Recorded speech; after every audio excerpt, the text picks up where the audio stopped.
Ndeshja e shumë pritur ndërmjet kampionit në fuqi, klubit të futbollit Shkëndia dhe fituesit të kupës ekipit të Vardarit, sot u zhvillua në stadiumin e qytetit të Tetovës para mbi 4.000 shikuesve të pranishëm në tribuna.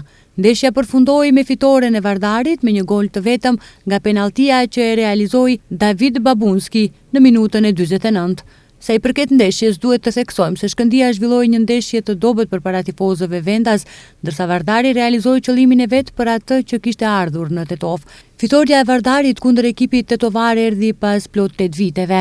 Pas përfundimit të ndeshjes, trajneri Jeton Beqiri u shpreh pa kënaqur me gjithë atë që ndodhi për 90 minuta në fushën e gjelbërt. Normalisht shënojmë pak dhe jemi shumë pak të rrezikshëm sulme dhe në momentet veçanta dhe kur kemi raste që janë shumë të pastra para partes si kishim sot në pjesën e parë.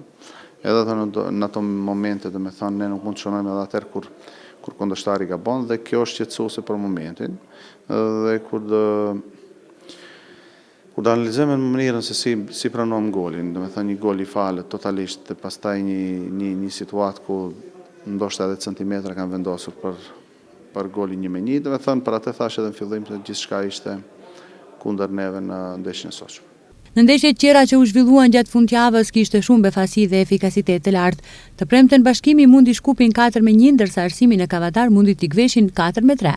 Të shtunën lideri në rënditjen e tabelës Struga Trimlum para tifozëve vendas zhgënjeu duke pësuar nga ekipi AP Brera me rezultatin befasues 2-4. Struganët në 9 xhirot e para kishin pranuar vetëm 5 gola, ndërsa të shtunën nga AP Brera pranuan 4 gola. Kujtojmë se autorë të golave në ndeshjet kundër Strumicasve ishin Zenku dhe Bojku, ndërsa për miqt shënuan Naumčevski, Stojanov dhe Ncenge 2 gola. Në ndeshjet tjera të së shtunës, Rabotnički dhe Makedonia Gjorgje Petrov luajtën me barazim pa gola. Gjesi Leksi në Kratov shënoi fitore 3-1 kundër ekipit të Pelisterit.